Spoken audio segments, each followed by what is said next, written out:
Fala, labuteiros! Como é que vocês estão? Espero que todos estejam maravilhosamente bem. E mais um episódio do Labuta Podcast, onde vamos estar falando sobre gestão de pessoas, culturas, clima organizacional, tudo que traz essa questão da nossa empresa para cuidar dos nossos colaboradores e fazer com que os nossos negócios consigam estar prosperando. E para isso, estou contando aqui com a Luciana. Tudo bem, Luciana? Tudo bem, prazer estar aqui. É um prazer estar conversando com você. Mas, Luciana, para quem não lhe conhece, quem é a Luciana? Então, eu sou Luciana, assessora de negócio, hoje com a Amazing.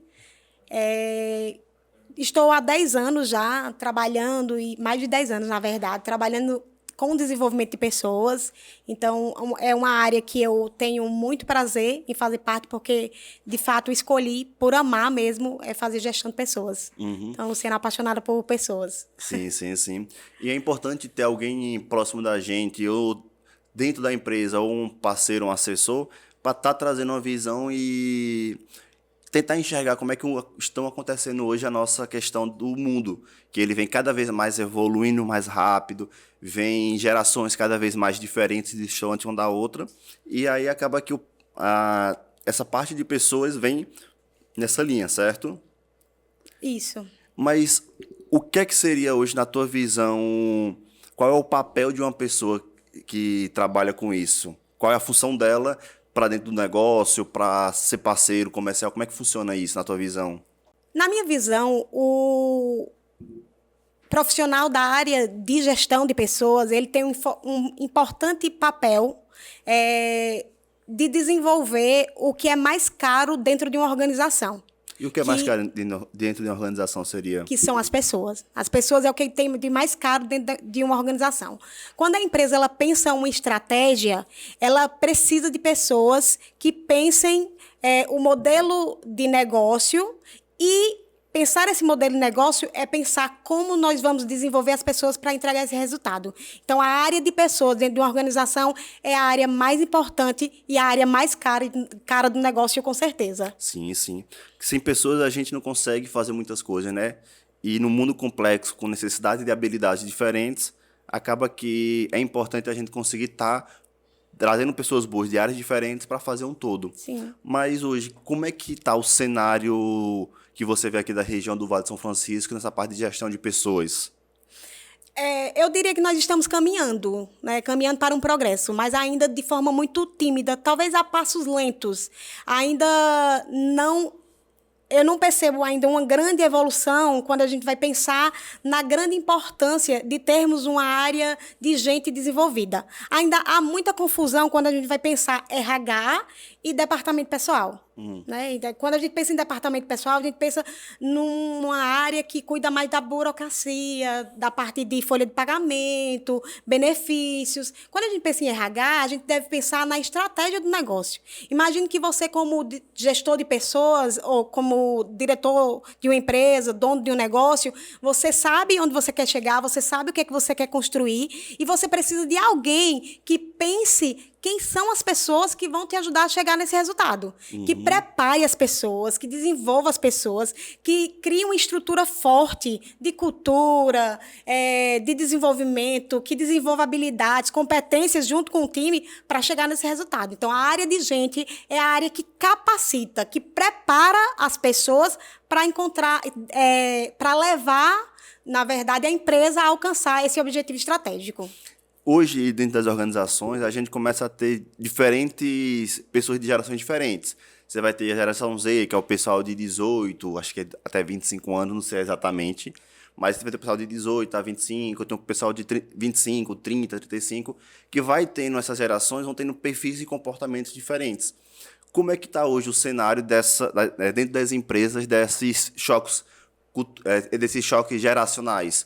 Onde muitas vezes você tem uma certa falta de, eu não vou dizer de comunicação, mas de entendimento de comunicação entre elas. Nós estamos em um momento nunca visto antes, que é de um acesso às informações e hoje a gente já consegue compreender muito melhor as coisas. Estamos numa era de digitalização, ou seja, a gente tem acesso a informações. Então, a geração dos nossos pais, elas pensavam em entrar em uma empresa e fazer carreira nessa empresa. E depois vem outras gerações já pensando em romper isso, em fazer de forma diferente. Essa geração nova, ela compreende que elas podem fazer muito mais, que elas têm acesso a outras coisas.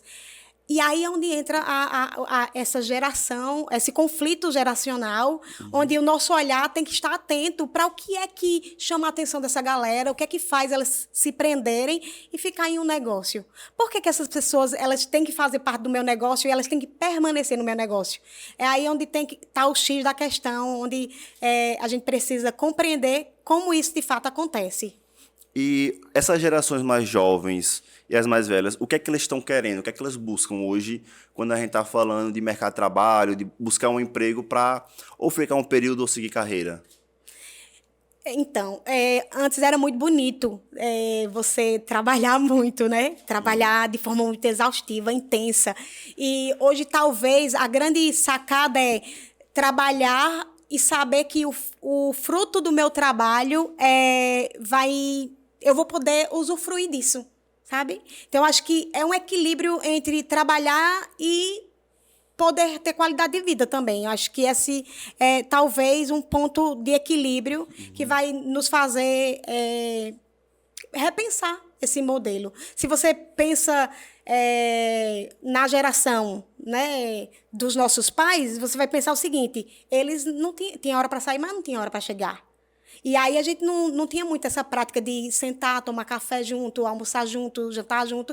E hoje, talvez, essa geração nova, elas queiram mais isso, sinta mais prazer de ter isso. Então, acho que buscar um equilíbrio nisso, ou proporcionar mais momentos onde eles possam ter esse lazer, talvez seja o que eles estão buscando. Eles querem provar de mais coisas.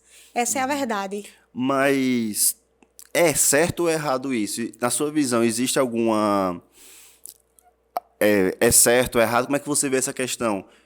Porque, assim, eu vejo que... Eu concordo com o que você está trazendo, que existe essa diferença das gerações, e essa geração mais jovem quer uma liberdade maior, eles estão querendo não se sentir preso e ter um propósito para fazer as coisas. Mas e aquela geração que ainda está no mercado de trabalho, que é workaholic, que quer trabalhar para prosperar, fazer as coisas crescerem? Qual é a tua visão hoje em relação a isso e como lidar isso dentro da organização? Olha, eu percebo uma sensibilidade muito grande, principalmente quando a gente vai dizer o que é certo e o que é errado.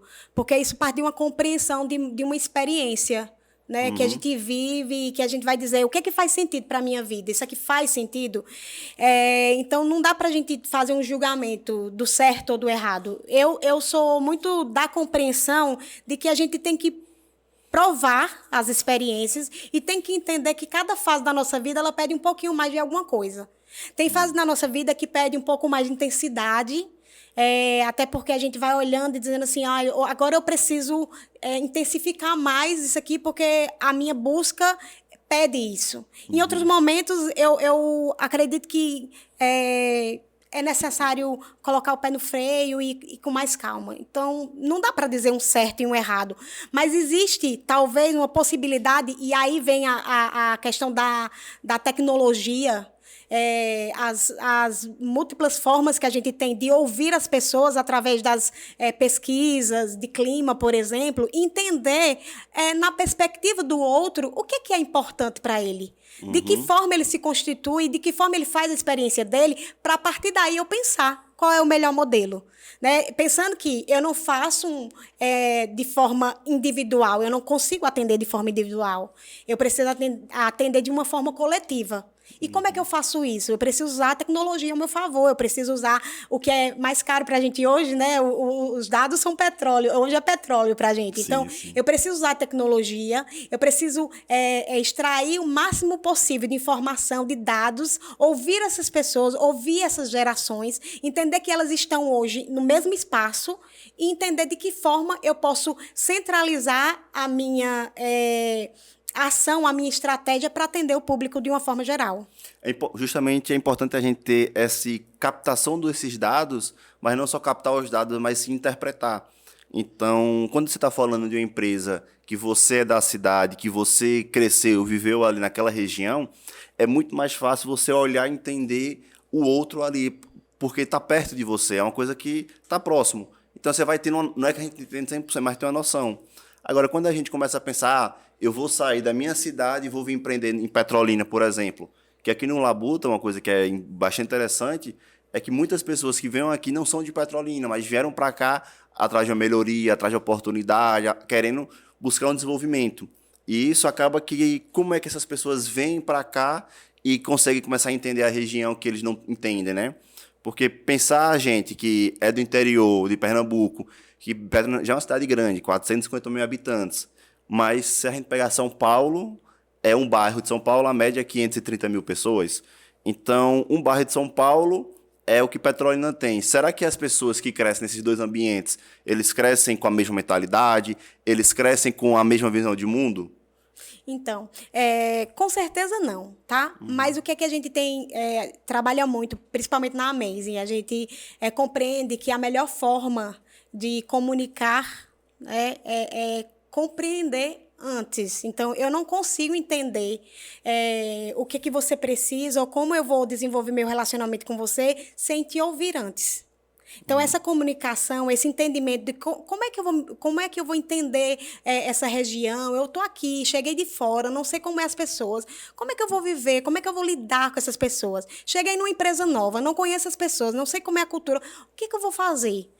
Estou aqui em face de um número, não sei como ele é, como é que eu vou compreender? Então, escutando, ouvindo, batendo papo, entendendo de forma genuína e não fazendo pré-julgamentos, mas ouvindo mesmo na essência, para que esse ouvir gere uma compreensão. A partir dessa compreensão é que eu gero a minha comunicação, é que eu estabeleço essa comunicação. Né? Esse fluxo de comunicação que gera relações que dá muito certo. Né? Agora, uma coisa, a gente conseguiria, quando a gente está falando de um pequeno negócio de 5, 10 pessoas, é até fácil a gente estar ouvindo, a gente estar indo.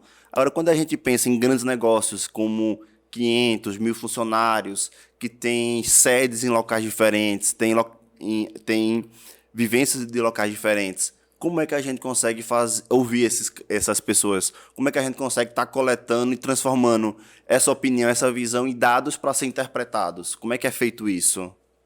Esse é um assunto que eu gosto muito de falar, é muito gostoso de falar disso, porque a gente vai falar sobre um aspecto fundamental em qualquer negócio, que é liderança. A gestão de liderança ela é o ponto central de qualquer organização. Porque se a gente quer realmente levar uma comunicação, a gente quer gerar um plano de unidade, né, e você quer levar algo mais longe, você precisa determinar uma única linguagem. Isso só é possível quando a gente tem uma gestão alinhada de pessoas. E aí a gente tem o ponto que é a liderança, para que essa liderança ela saiba ouvir, fazer uma gestão qualificada do que ela escuta, do que ela compreende, para fazer essa gestão de pessoas e, sim, ter um plano de unidade que qualifique e entregue uma única linguagem. É essa a perspectiva. É por isso que hoje eu posso dizer que o trabalho estratégico de gestão de pessoas, e por isso a importância de a gente aplicar tecnologia ao negócio, é que o profissional de RH que cuide da área de gestão, ele tenha um programa específico de desenvolvimento de liderança, que essa liderança receba treinamentos, formação continuada, para que eles tenham ali tudo que eles precisam de recurso de desenvolvimento, para que eles sejam os grandes guardiões da cultura do negócio. Como é que eles fazem isso? Eles precisam ser a escuta qualificada do negócio, treinando e desenvolvendo seus times.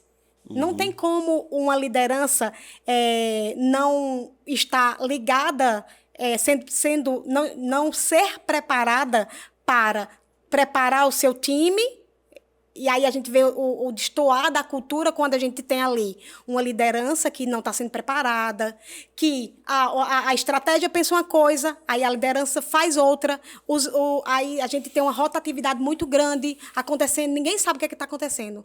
Quando a gente vai olhar o foco, liderança.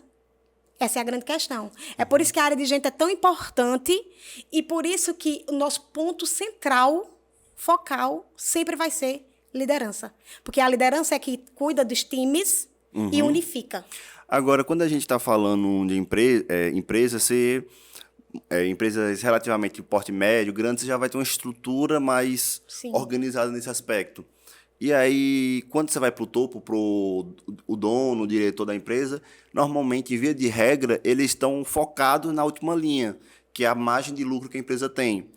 Então, como é que o pessoal do RH, o pessoal do departamento pessoal, dos recursos humanos, pode estar trazendo formas de tentar convencer a liderança, os tomadores de decisão, para estar convencendo eles? Em outras palavras, para a gente melhorar a última linha, que é a lucratividade, ou a gente aumenta o faturamento, ou a gente diminui a despesa. Então, como é que o departamento de RH, de pessoas, pode estar conversando com seus diretores com isso? Quais são os argumentos melhores que eles podem estar trazendo? Primeiro, o RH ele precisa também estar de olho na última linha. Tem que entender do negócio. Não tem como a gente não estar de olho também na última linha. E o líder que é líder também tem que estar de olho. Porque se eu estou ali dentro do negócio e a empresa vender, eu estar bem. A importância da empresa vender é eu sustentar o meu negócio. Se eu estou na empresa. Então, eu costumo dizer o seguinte, olha, dentro da organização, todos nós somos vendedores. Não pode ser diferente, não tem como ser diferente. E aí é essa mentalidade. Talvez hoje o RH ele não seja estratégico, ainda não seja estratégico, porque quando ele senta na frente do diretor de uma organização, do dono de uma empresa, seja lá do CEO, né, a nomenclatura que a gente quiser usar aqui, ele não fale da última linha. Ele não fale que quando a gente pensa em implantar uma ferramenta, por exemplo, um software de gestão de pessoas, a gente está pensando exatamente em otimizar o nosso tempo, né, com coisas operacionais e utilizar o máximo possível do nosso tempo para cuidar da estratégia, para que as pessoas saibam exatamente para onde a gente está indo, que a gente olhe para o número que a gente tem para alcançar. E uma vez que eu olhe para esse número, eu leve as pessoas, porque a gente tem um número para alcançar. E esse número tem que estar claro, todo mundo da empresa, do mais baixo escalão até o mais alto, tem que saber qual é o número que a gente está perseguindo, porque senão não faz sentido. E talvez o grande erro das organizações é esse número ficar guardado. Tá só com o estratégico. Não pode, o operacional tem que saber para onde a gente está indo. Qual é o número que a gente tem que alcançar? Quanto que a gente vendeu nesse mês? Quanto que a gente ainda precisa vender? A gente está perto de alcançar a meta, não está? Por que só o comercial sabe disso? Está errado. Aí o RH que é estratégico e que quer sentar na cadeira do estratégico, ele precisa entender isso. E se ele entender isso, ele vai chegar, vai sentar com o diretor da empresa, com o dono da empresa e vai dizer, olha, eu preciso implantar uma ferramenta, um software de gestão que vai me ajudar a dar ferramenta para o meu líder fazer gestão de pessoas, que vai me dar ferramenta para fazer mapeamento de gestão de perfil comportamental para colocar a pessoa certa no lugar certo, uma ferramenta que vai fazer pesquisa de clima organizacional e a gente vai ter dados para fazer tomada de decisões muito mais assertivas. E aí o que ele vai fazer? Onde é que eu assino? Porque ele está pensando no lucro. E a gente também tem que pensar, porque qual é a organização que se sustenta se não tiver lucro? Tem que ter, no final, toda a organização ela tem que ter lucratividade, porque esse é o fim, está crescendo uma evolução da sociedade econômico ou social. Tem que sempre estar com esses objetivos. Agora, você trouxe aqui os elementos que, quando a gente consegue ter o foco da empresa, tendo ferramentas, a gente começa a ser mais assertivo. E levando as pessoas no lugar certo, a gente consegue desenvolver mais essas habilidades, seria isso, certo? Sim. Mas, além disso, como é que a gente poderia utilizar esses dados estratégicos para reduzir os custos? Como é que teria essa redução de custo dentro das análises? Deixa eu te falar de um custo que talvez as empresas não façam o mapeamento deles e ele é muito real. A gente faz um custo de absenteísmo, né? A gente pega ali as pessoas que adoecem e ficam fora do trabalho, né? Que faltam, que chegam atrasado, absenteísmo. Mas as empresas medem o presenteísmo. As empresas medem, por exemplo, as horas improdutivas do colaborador. O colaborador está lá, mas ele não está produzindo. E é uma coisa que é subjetiva, talvez, para a gente medir. Por quê? Porque você não faz um mapeamento, por exemplo, de produtividade, para você saber exatamente qual os indicadores mínimos da função, né, que aquele colaborador precisa fazer, e aí sua avaliação ela é sempre subjetiva, nunca objetiva. Ela não tem ali um parâmetro específico para você avaliar. E aí, enquanto isso, teu dinheiro tá indo pelo ralo e você nem percebe. Aí a gente costuma olhar esse número mais pela a conta de água, a conta de luz, a gente pelos insumos, os produtos, enfim, tudo bem, é custo operacional, dá para medir mais rápido, mas tem horas que a gente tem despesas que elas são mais difíceis de ser calculadas e que elas estão ali na frente da gente, a gente não está percebendo, sabe? Uhum. E eu acho que quando a gente vai pensar acho não, tenho certeza. Quando a gente vai pensar esse olhar mais específico, principalmente nessa era, quando a gente vai pensar nessa contemporaneidade, onde as pessoas elas querem viver e ter mais qualidade de vida, né? O dono dos negócios, eles precisam olhar e pensar assim, o que minha organização ela produz? Como ela produz em efeitos de clima organizacional? Quando eu chego no meu ambiente de trabalho, que as pessoas não me percebem, não me veem, como elas estão produzindo? Elas estão felizes? Elas estão trabalhando bem? E aí isso gera, talvez, o maior custo velado em uma organização. Acaba que se você não tem um ambiente saudável para as pessoas trabalhar, um ambiente que as pessoas estejam dispostos a correr riscos, porque quando a gente está tentando trabalhar, tentando melhorar, a gente tem que tentar inovar. E inovar gera riscos de errar, acertar.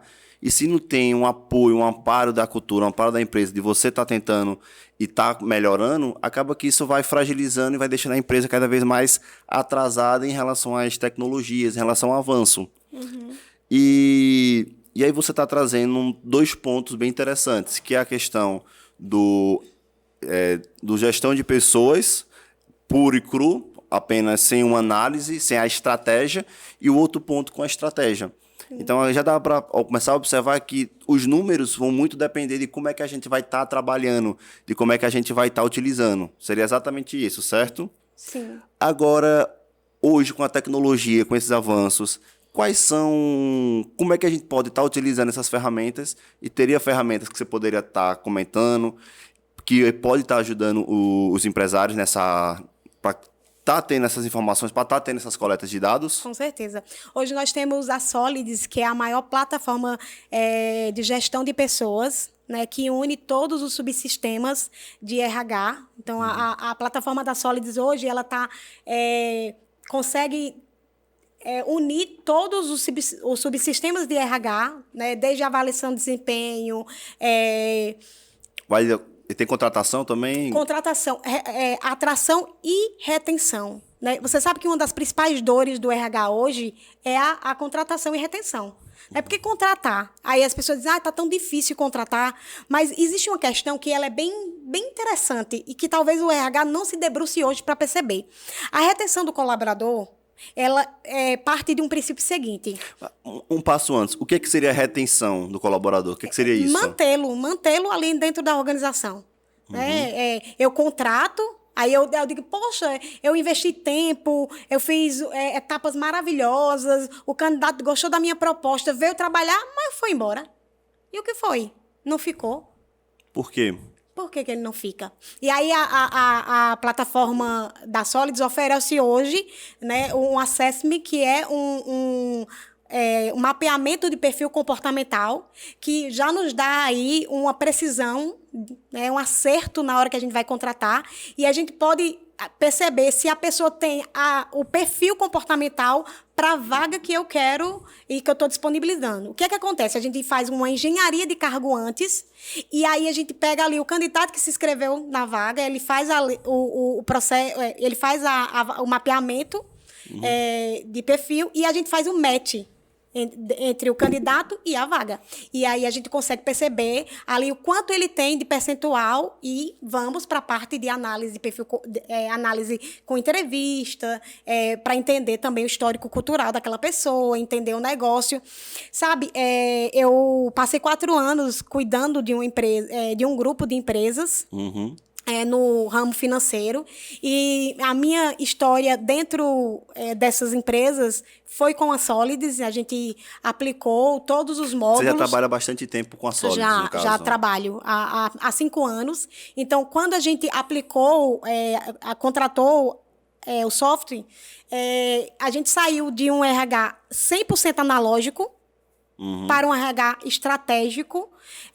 Engraçado é que as pessoas pensam que a gente vai ficar subutilizado. Traz uma plataforma, não vou precisar mais de gente. Sabe o que aconteceu? Eu fui contratada para implantar o RH. Tá? Sim. O que aconteceu? Minha equipe foi de equipe, para uma equipe de 4 pessoas. Você já vê que os dados começam a ter um novo olhar para eles, né? Uma nova demanda e necessidade para isso. A gente percebeu o quanto a gente estava perdendo de oportunidades, porque a gente tinha uma gestão para mapear, mas a gente não tinha ainda pessoas pensando a estratégia para colocar aquilo. Agora, uma coisa que você falou que eu fiquei curioso para entender um pouco mais foi sobre acho que você falou mapeamento de função. Foi isso mesmo? Isso. O que é que seria esse mapeamento de função? O que é que acontece? Hoje a gente tem a descrição de cargo, certo? Só que a descrição de cargo, ela eu costumo inclusive chamar de engenharia de cargo. Por quê? Quando a gente vai fazer essa descrição de cargo, muitas organizações usam uma forma mais simples de fazer, né? Ela diz ali qual é a missão do cargo, ela vai dizer quais são as responsabilidades do cargo, ela diz qual é o gestor daquela vaga, diz se aquela vaga, desculpa, aquele cargo tem alguém abaixo, né? Se aquele cargo é um cargo de gestão. Vai ser líder de alguém. Isso. E a gente entende que quando eu faço uma engenharia de cargo, eu vou mais profundo, eu preciso entender o que aquele cargo produz de forma mais abrangente mesmo. E aí a gente vai extrair dali quais são os indicadores de performance, para que a partir daqueles indicadores a gente crie as avaliações de desempenho. Você pode trazer um exemplo mais prático de alguma função, alguma situação assim, para ficar mais... Sim, vamos lá. Eu vou pegar o caso de um analista de RH, certo? Eu tenho o analista de RH, que ele tem a função de fazer o processo de recrutamento e seleção, ele faz treinamento de equipes. Qual é o indicador de performance que eu tenho em relação a treinamentos de um analista? Ele precisa garantir um ROI, né, um retorno sobre investimento de um treinamento. E aí a gente pega, porque a gente é bem complexo quando a gente vai pensar em medir esse retorno, porque a gente está falando de um indicador subjetivo, que é a adesão das pessoas ao treinamento, né? Qual é o NPS das pessoas, que as pessoas, como é que as pessoas avaliam o treinamento, e ao que a gente treinou, como responde, por exemplo, lá no operacional. A gente treinou as pessoas no atendimento, como é que elas deveriam atender.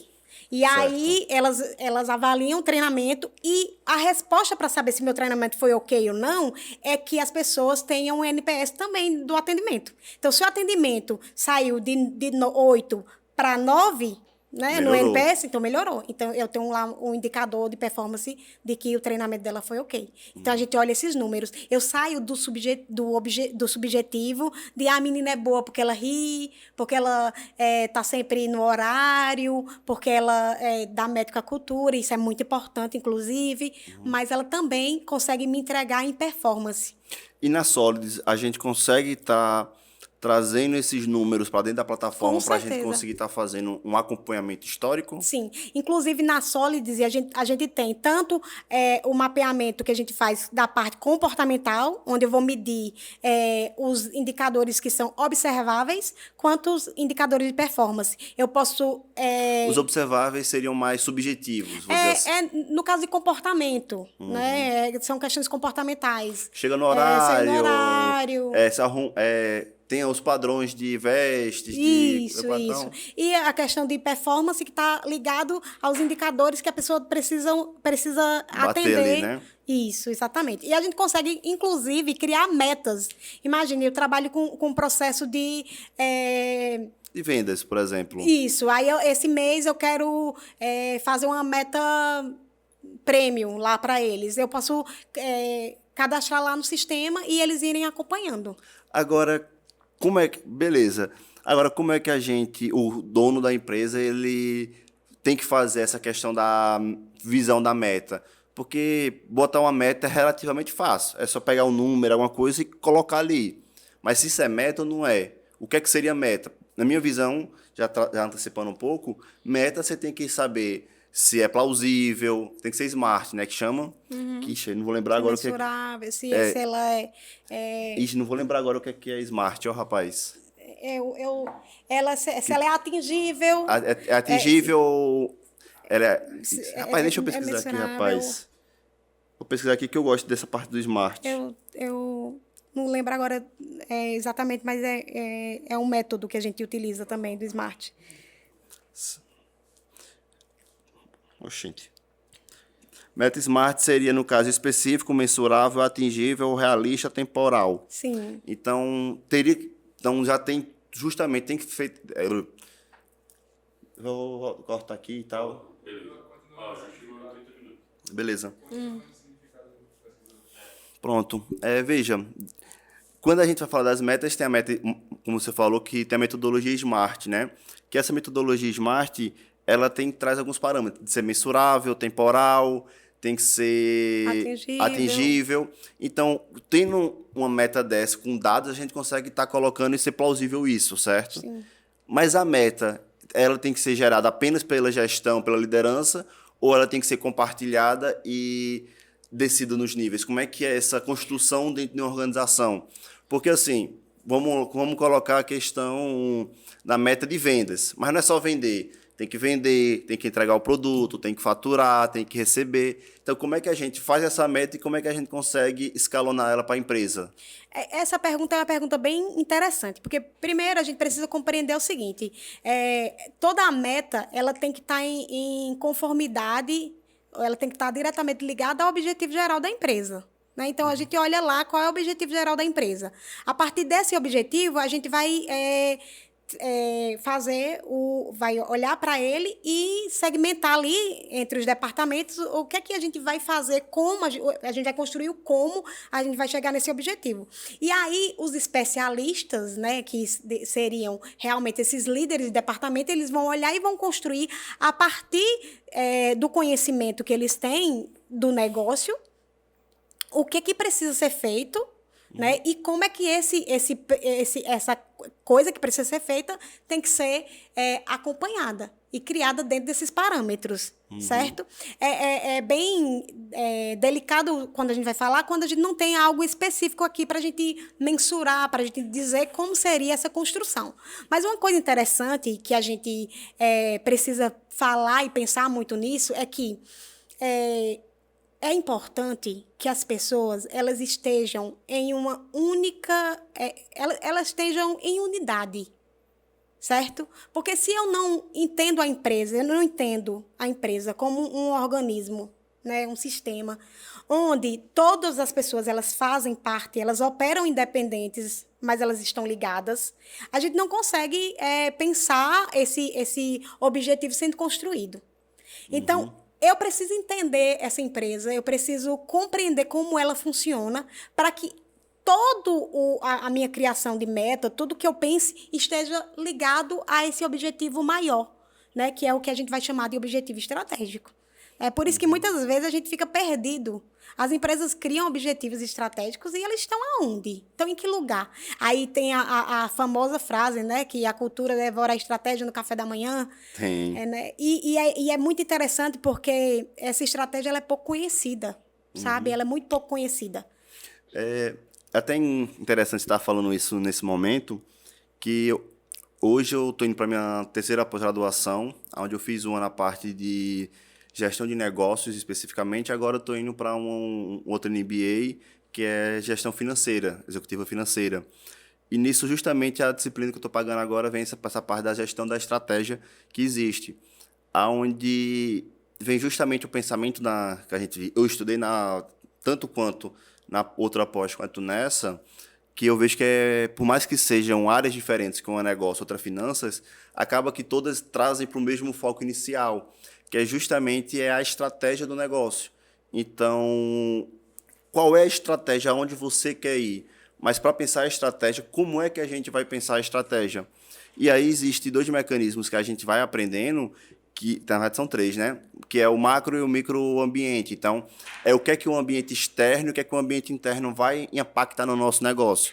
Tentando trazer para outras palavras, o seu negócio, qual é o tamanho dele e quais são as forças que vão influenciar ele. Então, falando aqui do Vale de São Francisco.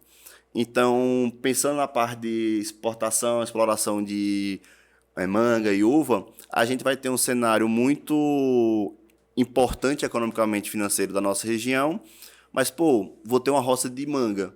Qual é o impacto que existe no mercado na nossa região? Então, se eu estou olhando para o macroambiente, para o ambiente externo, o dólar influencia ou não influencia na gente? Se eu for vender para o Brasil, vai. Agora, se eu vender para fora, não importa. Então você tem essas variáveis que já vão influenciando.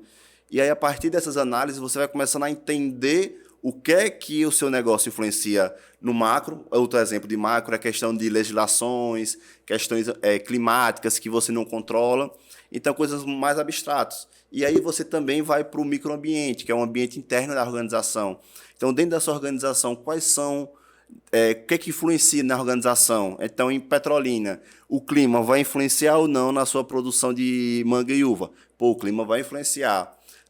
O dólar influencia? Também influencia. Então, são coisas que você vai vendo que tem que ir acompanhando e monitorando para entender o que aflige o seu negócio.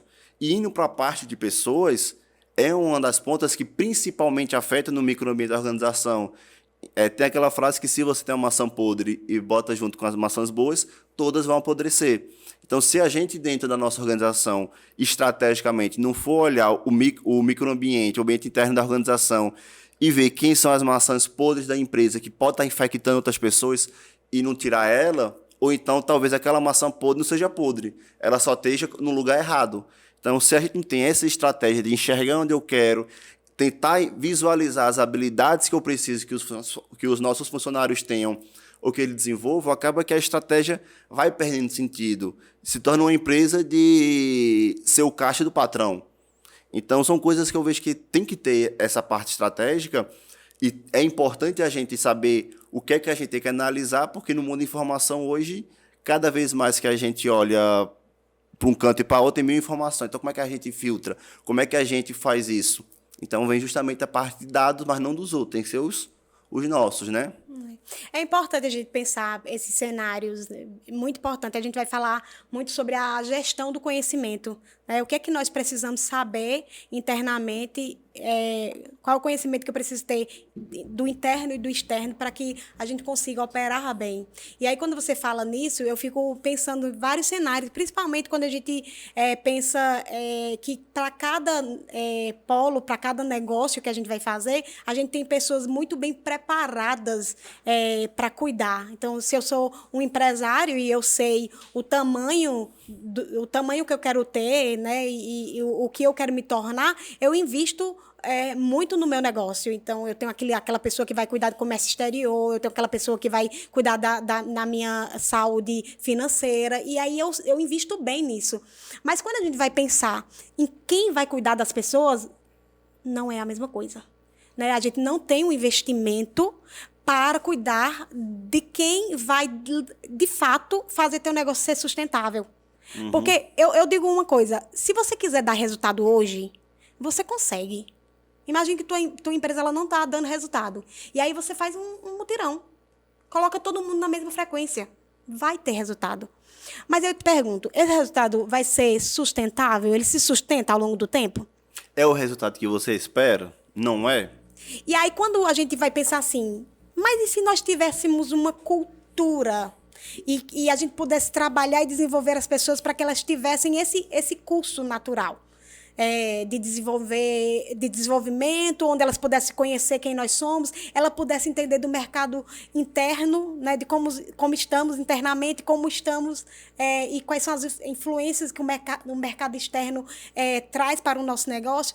Será que as pessoas que trabalham comigo no agronegócio, elas entendem o que o clima faz, a influência do clima para o negócio? Será que eu preciso dizer isso para as pessoas que trabalham comigo?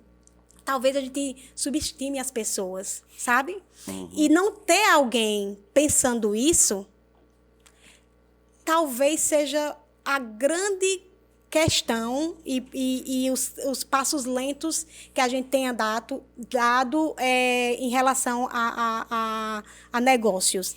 Uhum. E aí, só para completar, a gente está numa era muito importante, a gente está vendo que tem MBA sobre inteligência artificial.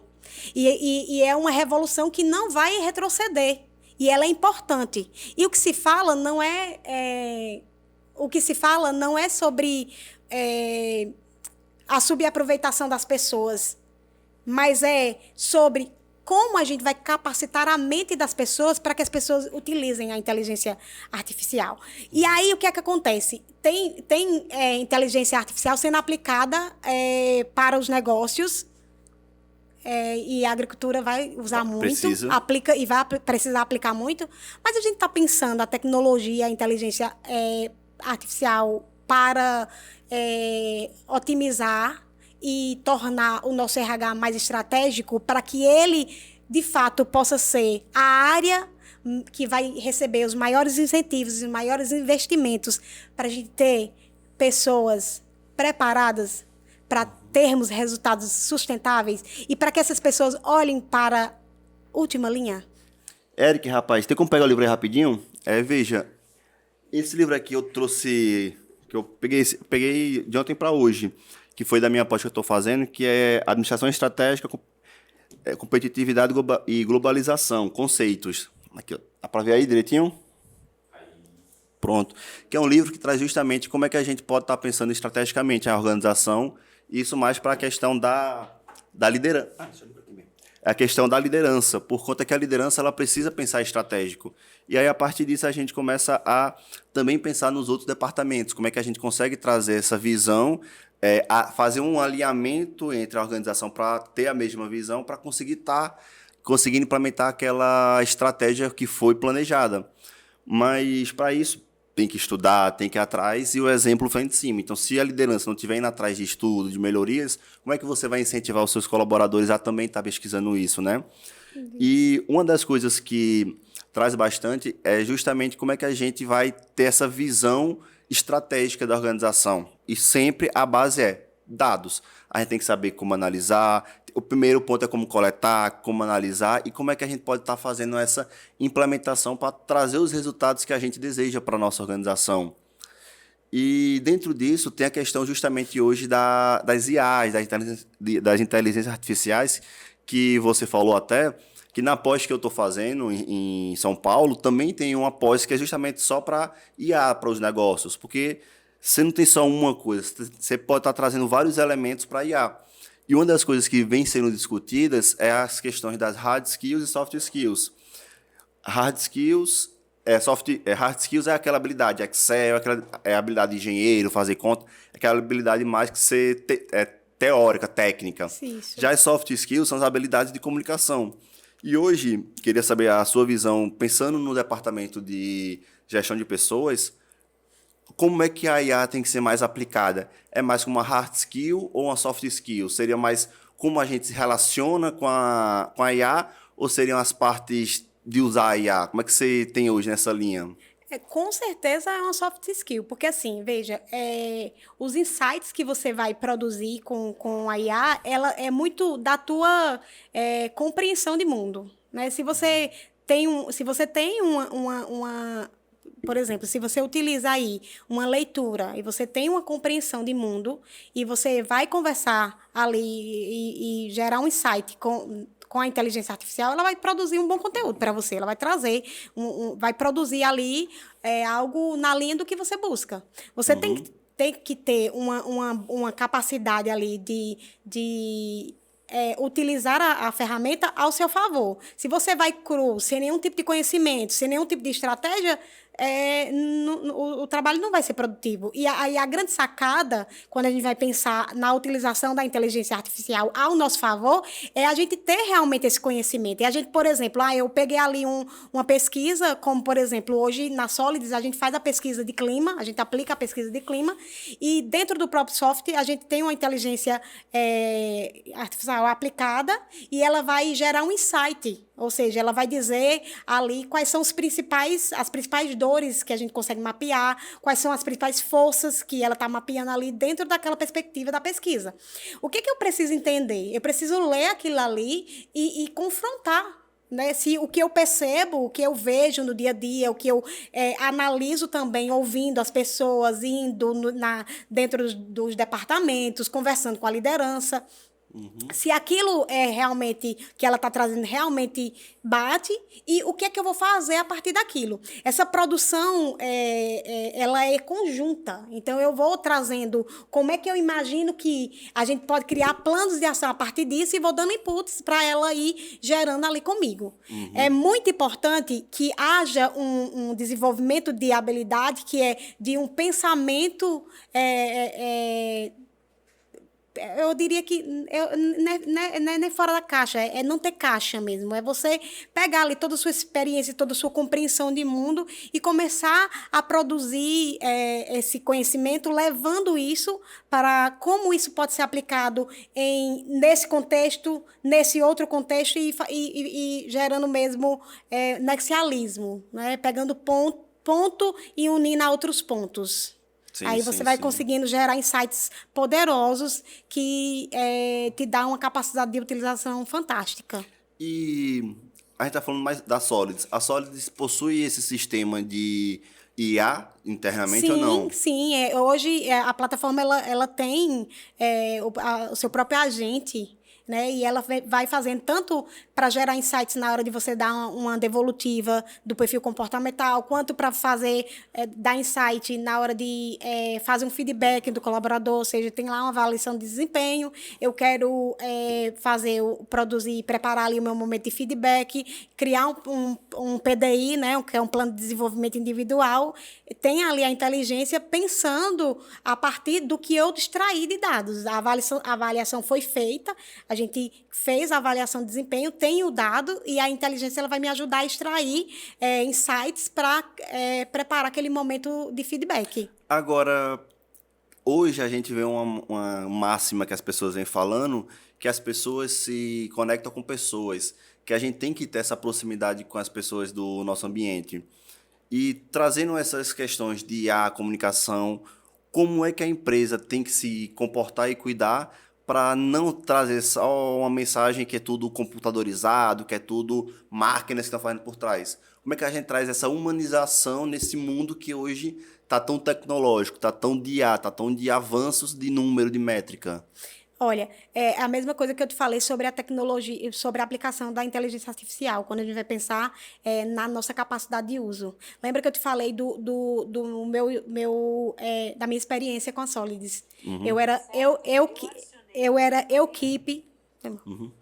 era equipe, e quando eu apliquei a gente contratou o software, eu convenci, expliquei a importância de a gente profissionalizar a área de gestão, contratando software, porque assim eu poderia ser estratégica, e a gente saiu de um número de uma pessoa para um time, pessoas. Né?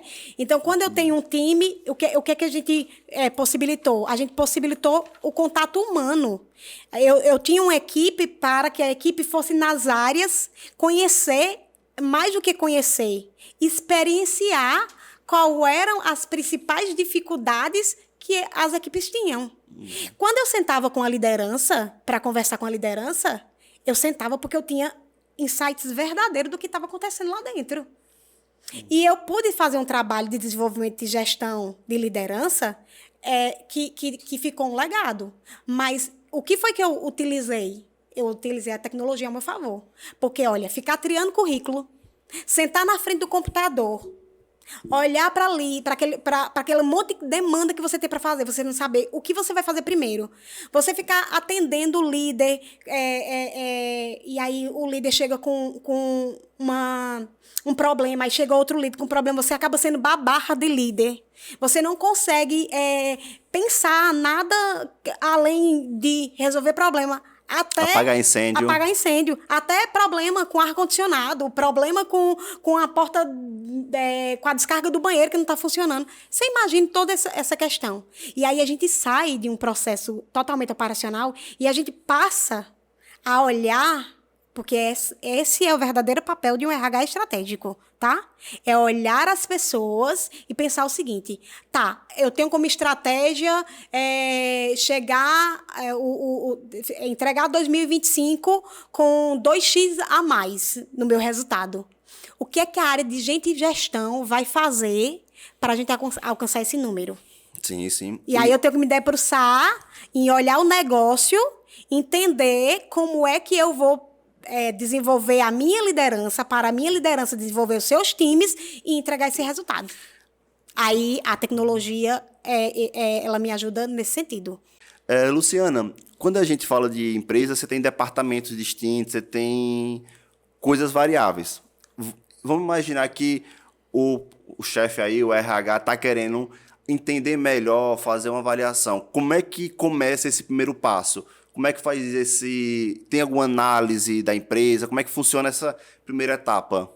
Bom, de conhecer, de começar esse desenvolvimento com a Solids? Então, nós temos uma equipe, né, que é preparada para apresentar o sistema e mostrar como ele funciona. Inclusive, a gente está com a possibilidade de fazer um mapeamento ali de 5 pessoas, pegar um setor e mapear ali 5 pessoas para a gente fazer ali uma análise setorial e você entender como é que se aplica na prática, por exemplo. Como é que um gestor, um líder, ele poderia, a partir da plataforma, fazer uma gestão melhor e mais alinhada do seu time. Então, quem tiver interesse pode nos procurar, que a gente marca um momento, apresenta a plataforma e você aprende na prática como é que isso pode ser feito. Então, para o pessoal que está assistindo aqui o podcast e quiser fazer um diagnóstico inicial, começar a entender o sistema, vai estar disponibilizando aqui por quanto tempo? Até o dia 31 de outubro, a gente fica aí com essa possibilidade de você fazer um mapeamento de um setor com até 5 pessoas, para a gente mapear o perfil e mostrar como é que a plataforma ela se comporta ali, avaliando e fazendo... vou deixar no gostinho para vocês entenderem como é que funciona. Massa, rapaz. Então você, rapaz, que é empresário e empreendedor da cidade aqui do Vale de São Francisco e está querendo entender mais como é que esse assunto que a gente teve, esse papo, pode ser aplicado no seu negócio, marque aqui com a Luciana. A gente vai estar disponibilizando um QR Code ou o link do Instagram, como é que seria, ou o WhatsApp, qual seria a melhor forma de entrar em contato contigo? Nós vamos deixar um QR Code disponível com o contato da nossa equipe, e aí vocês podem fazer um agendamento para fazermos a demonstração. E aí eu quero já aproveitar e dizer para vocês que no dia 13 de novembro nós vamos ter um momento com os interessados e conhecer um pouco mais, entender como é que funciona na prática, fazer gestão de pessoas. Vamos entender quais são as dores do RH e por que o RH ainda não é conhecido como parte da estratégia das organizações. Então, você vai poder conhecer junto comigo como é que a plataforma da Solid, o software, pode te ajudar com isso, entender quais são essas dores e como é que a gente pode resolver, solucionar essas dores. Mas, rapaz, isso é muito bom. Eu fico feliz de estar conseguindo estar ajudando o pessoal que está acompanhando o Labuta Podcast. E depois passa o feedback aí pra gente, que você que contratou o serviço, o que é que vocês acharam, tá certo, pessoal? Mas, Luciana, quero lhe agradecer demais por esse papo aqui muito bacana sobre esse departamento tão importante e muitas vezes tão esquecido das empresas e das organizações. Isso aí tanto do setor público quanto do setor privado, né? Mas você queria deixar um recado para alguém, deixar alguma mensagem? Sim, eu quero deixar um recado especial para os nossos empresários, CEOs, diretores. Chegou a hora de a gente cuidar de quem cuida. As pessoas é a parte mais importante e a gente precisa entender por que que ela é a mais importante. E quando a gente tem uma área específica para cuidar do nosso financeiro, do nosso comercial, do nosso marketing, e a gente não se preocupa em ter uma área específica para cuidar de gente, a gente talvez dê um passo atrás. É preciso ter alguém que cuide de rotatividade, que cuide de desenvolvimento, que cuide de capacitação, que cuide de pessoas. A área de gente é a área mais importante e mais cara de uma organização. Então, não perde tempo, não. Vamos investir nisso. Isso é extremamente importante para o nosso Vale de São Francisco conseguir desenvolver e cada vez mais com uma cultura e um clima social cada vez mais, que a sociedade faz, as empresas fazem parte também da sociedade. Isso é uma construção de um todo, né? Mas, Luciana, quero lhe agradecer muito por esse papo. Mas antes de encerrar, preciso falar dos nossos patrocinadores, que sem eles a gente não estaria aqui, né? Se você, na sua casa, está querendo aí gravar conteúdo de qualidade ou para suas redes sociais, sua empresa, perfil profissional, entre em contato com a Nexus Studios. Tem a qualidade que a gente tem aqui no Labuta Podcast. Além disso, a gente tem a Unique Travel, que é uma agência de turismo aqui do Vale de São Francisco, que a sua próxima viagem, ou de lazer ou de turismo, é com a Unique. Conte com a Unique. Se na sua empresa vocês estão tendo um problema na parte de gestão e gerenciamento dos seus resíduos, entre em contato com a Rexcivil, que também vai estar aparecendo aqui no QR Code, e vamos deixar também na descrição do vídeo, né? Tanto quanto dos treinamentos, quanto da Solids, das outras empresas e da Rexcivil, para você estar agendando com a gente da Rexcivil, para saber e fazer um diagnóstico de como é que está a sua empresa em relação à parte ambiental de gestão e gerenciamento dos seus resíduos. Entre em contato com a Rexcivils. Temos também a Dalmi Seguros, que se você, rapaz, seguro não é bom, seguro é bom porque morreu de velho, mas sempre é bom a gente estar segurado, né? Então, se você é profissional, precisa de uma responsabilidade civil, tem um carro novo, tem sua casa, não fique sem seguro. É extremamente importante para a sua segurança pessoal e profissional. E também temos a Cachaça Petrolina, que é uma cachaça que leva o nome da nossa amada cidade e era feito na nossa região com todo um processo de produção ecologicamente correta, onde tem um ciclo econômico bem interessante. E para conhecer esse ciclo, para conhecer esse empreendimento ESG, que eu posso chamar assim, eles têm toda uma visita lá que vocês podem estar indo e conhecendo de como é feita a cachaça petrolina, sabendo como é que é feito o processo, como é que é feito o controle de qualidade e tudo mais. Então, beba menos, beba melhor, beba cachaça petrolina. Luciana, muito obrigado pelo papo, tá certo? Se Deus quiser, até a próxima vez. Pessoal de casa, um forte abraço. Não deixa de seguir a gente, curtir o nosso vídeo e ativar o nosso sininho. E compartilha esse papo para quem você acha que precisa ouvir sobre um departamento de gestão de pessoas estratégicos. Um forte abraço, se Deus quiser, até semana que vem. Valeu!